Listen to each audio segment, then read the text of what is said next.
नमस्ते ट्रेडर्स। मैं शिवम आप सभी का एक और नई वीडियो में स्वागत करता हूं। तो ट्रेडर्स, इस वीडियो में मैं एक बहुत ही ज़्यादा एफिशिएंट और एक ऐसी स्ट्रैटेजी के बारे में बताने वाला हूं जिसके बारे में शायद यूट्यूब पर पहले कभी बात नहीं हुई। इसीलिए मैं आपसे रिक्वेस्ट करूंगा स्टार्टिंग में कि अगर आपके पास टाइम हो तो ही इस वीडियो को आगे देखेगा, नहीं तो आप बाद में कभी इस वीडियो को देख लीजिएगा पूरा, बट कंप्लीट देखिएगा। क्योंकि जिस टॉपिक के ऊपर मैं बात करने वाला हूँ ना, वो टॉपिक थोड़ा कंट्रोवर्शियल है और ऐसा हो सकता है मेरी बात आपको शुरू में गलत लगे, but at the end of the video मुझे उम्मीद है मैं आपको एक कन्विंस करा लूंगा कि जो मैं बोल रहा हूँ वो इफेक्टिव है, वो चीज़ें काम करती हैं। तो इसीलिए वीडियो पूरा ज़रूर देखेगा और फिर इसको शेयर ज़रूर करेगा। देखिए, जो भी मैंने आपको याद है दिवाली में एक प्लेज लिया था कि हम ज़्यादा से ज़्यादा लोगों तक जो ये वीडियोस के माध्यम से नॉलेज पहुंचा पाएंगे, तो मेरी प्लेज अभी भी वो कायम है, पर वो सफल होगी या नहीं होगी वो आप पे डिपेंड करता है। अगर आप इसे आगे शेयर करेंगे तो ही ये वीडियोस और ज़्यादा लोगों तक पहुंचेंगी जिनको इनकी सच में ज़रूरत है।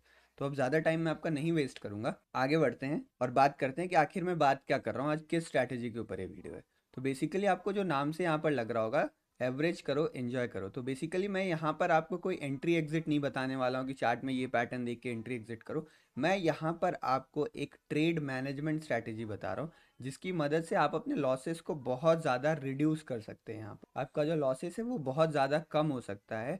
ट्रेड मैनेजमेंट एक स्ट्रैटेजी है जहाँ पर आप मतलब बेसिकली ऐसा मानिए कि जैसा आपने देखा होगा मैंने नो लॉस स्ट्रैटेजी लिखा है, तो मतलब आप अपने जो आपके लॉसेस होते हैं, खासकर ऑप्शन बाइंग में या फिर कोई आप स्टॉक इंट्राडे ट्रेड करते हो, तो वो आप 30 40 50% वो लॉसेस के जो नंबर आप उनको रिड्यूस कर सकते हो, या फिर लॉसेस में जो आपको डैमेज हो रहा है वो आप रिड्यूस कर सकते हो।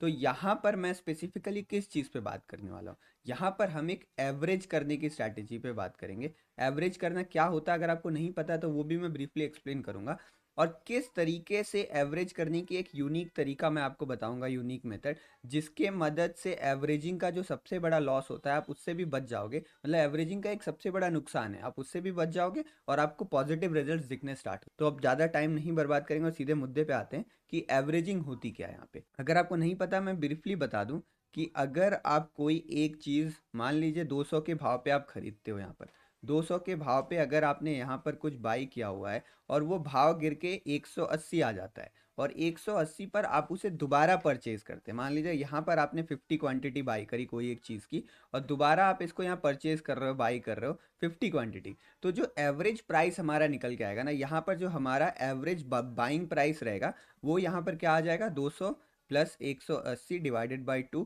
यानी यहाँ पर हमारे पास 190, यानी जो हमारा एवरेज बाइंग प्राइस है वो 10 रुपये नीचे आ गया।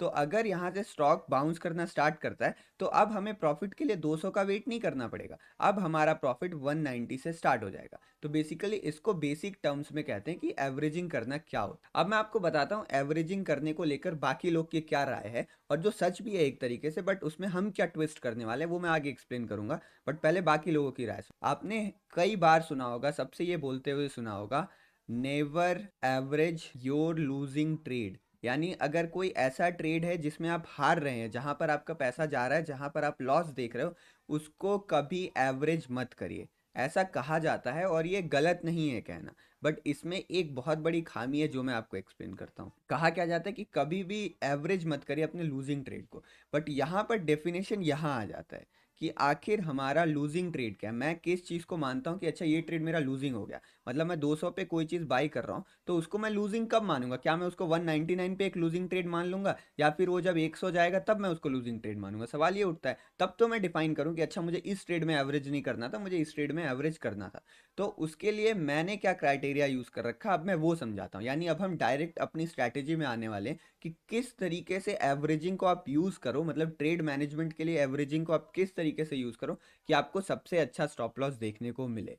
तो यहाँ पर एक बात ध्यान देने वाली है कि एवरेजिंग करने से बहुत लोगों के अकाउंट वाइप हो चुके हैं, पूरा वो जीरो हो चुके हैं। मतलब जो बोलते हैं ना आप स्टॉक मार्केट में कंगाल हो ना, तो वो कंगाल इसीलिए हुए क्योंकि उन्होंने अपने पोजीशंस को एवरेज किया। तो यहाँ पर एवरेजिंग करना इतना ज़्यादा डेंजरस हो सकता है अगर आपको प्रॉपर टेक्निक नहीं पता है तो।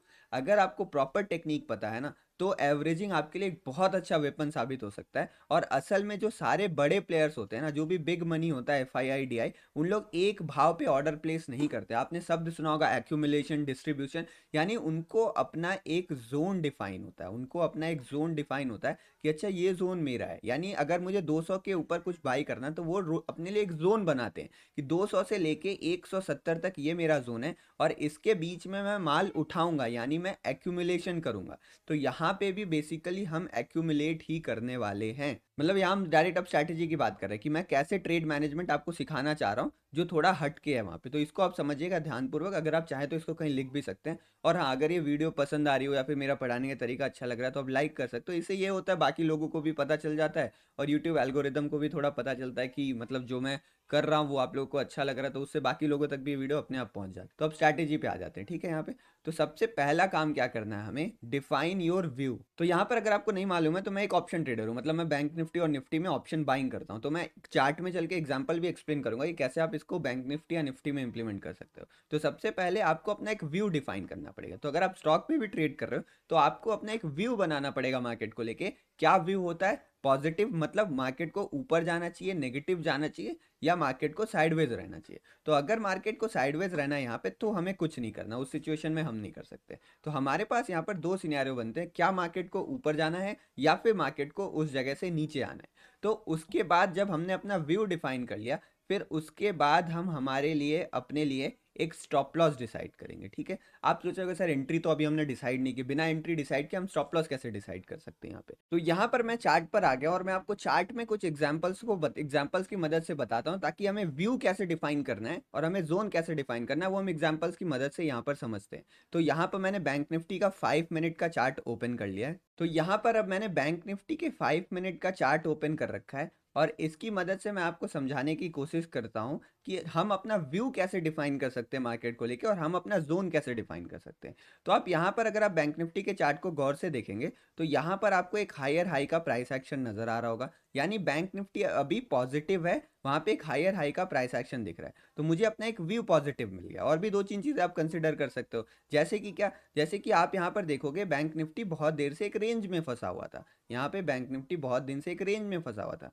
तो यहाँ पर बैंक निफ्टी के रेंज का ब्रेकआउट भी हमें देखने को मिल रहा है। तो यानी यहाँ पर दो तीन सिनेरियोज मुझे दिख रहे हैं जिस हिसाब से मैं ये डिसाइड कर सकता हूँ कि चलो बैंक निफ्टी में जो मेरा व्यू है वो पॉजिटिव है, यानी मेरे हिसाब से बैंक निफ्टी को ऊपर की तरफ जाना चाहिए। तो पहली चीज मैंने ये डिसाइड कर लिया। हम इस दिन का एग्जांपल ले रहे हैं, यहाँ पे इस दिन का हम एग्जांपल कंसिडर कर रहे हैं। तो ये मैंने डिसाइड कर लिया कि मुझे बैंक निफ्टी को बाइंग करना है, मेरा व्यू है बैंक निफ्टी को लेके पॉजिटिव है। अब सेकंड चीज मैं क्या डिसाइड करूंगा, मैं अपने लिए एक जोन डिसाइड करूंगा कि अच्छा कहां तक अगर बैंक निफ्टी गिरता है तो जो मेरा व्यू है पॉजिटिव का वो पॉजिटिव ही रहने वाला है। मतलब मान लीजिए इस जगह के आसपास बात करते हैं, यहाँ पे बैंक निफ्टी का लेवल कितना चला था, 41,800। तो 41,800 पे अभी बैंक निफ्टी का करंट प्राइस है। तो बैंक निफ्टी यहाँ से कितना गिरेगा कि मैं अपने व्यू को पॉजिटिव रखूंगा। तो इसके लिए हम क्या यूज कर सकते हैं, इसके लिए हम कुछ लेवल्स का यूज कर सकते हैं। जैसे आप देखोगे यहाँ पर आपको एक इंपॉर्टेंट लेवल नजर आ रहा होगा जहाँ पे बैंक निफ्टी रेजिस्टेंस, पहले सपोर्ट ले रहा था फिर रेजिस्टेंस ले रहा था। आपको यहाँ पर भी कुछ लेवल्स नजर आ रहे हैं। तो यहाँ पर आप किस चीजों का यूज कर सकते हो, आप यहाँ लेवल्स का यूज कर सकते हैं, आप यहाँ पर फिबोनाची का यूज कर सकते हैं। लेवल्स, फिबोनाची, आप कोई ट्रेंड लाइन का भी यूज कर सकते हो, आप ट्रेंड अंडरस्टैंडिंग का भी यूज कर सकते हो। अगर आपको ट्रेंड के बारे में ज्यादा कुछ मालूम नहीं तो इस पे मैंने वीडियोस बना रखे।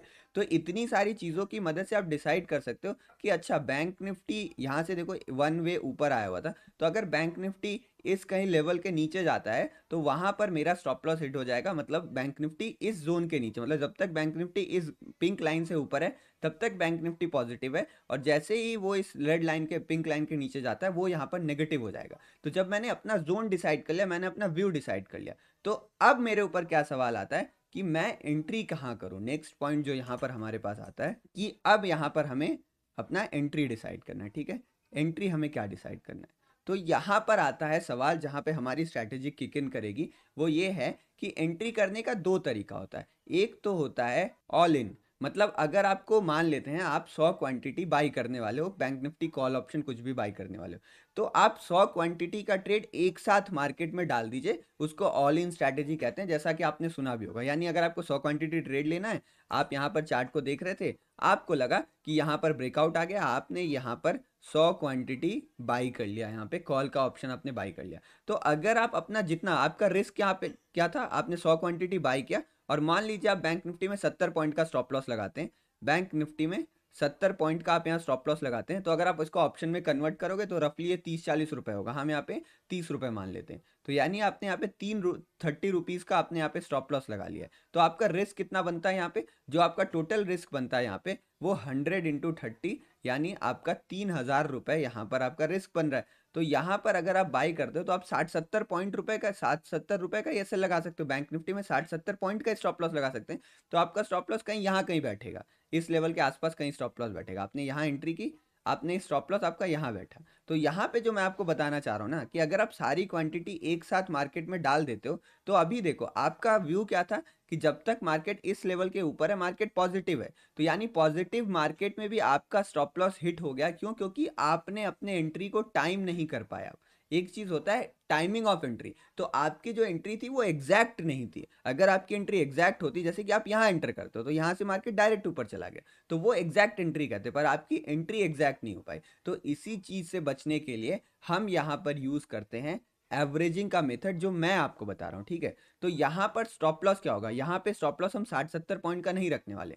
तो ट्रेड लेने से पहले मैंने स्टॉप लॉस क्या डिसाइड किया कि ये वाला लेवल मेरा स्टॉप लॉस है यहाँ पे, ठीक है, ये वाला लेवल मेरा स्टॉप लॉस है। तो अगर आप यहाँ टॉप से देखोगे तो 41,800 से लेके 41,600, यानी कुल मिला के लगभग 200 पॉइंट का मेरा स्टॉप लॉस बैठ रहा है अगर मैं यहाँ पे एंट्री करता हूँ तो अगर मैं यहाँ पर 100 क्वांटिटी बाई करूँ तो 200 पॉइंट का स्टॉप लॉस ऑफ कोर्स मैं नहीं लगा सकता, ये तो बहुत ज़्यादा हो जाएगा। तो इसीलिए मैं क्या करूँगा, मेरा बातें ध्यान से सुनिए। अगर मुझे लग रहा है यहाँ से मार्केट को ऊपर जाना चाहिए, तो यहाँ पर मैं 50% क्वांटिटी या फिर 40% या फिर 30% या फिर 1/4, मतलब कुछ एक क्वांटिटी के साथ एंटर करूंगा, बट वो छोटी क्वांटिटी रहेगी। तो मान लेते हैं जो मेरा टोटल लिमिट 100 है, तो 100 के साथ मैं यहाँ पर कितना क्वांटिटी एग्जिट करूँ, अगर मुझे कॉन्फिडेंस अच्छा है तो मैं यहाँ पर 50 क्वांटिटी बाई कर लूंगा। इस जगह पर 50 क्वांटिटी मैंने बाई कर ली, और अगर मेरा कॉन्फिडेंस ज़्यादा स्ट्रांग नहीं है तो मैं यहाँ पे 25 क्वांटिटी बाइंग करूंगा बस।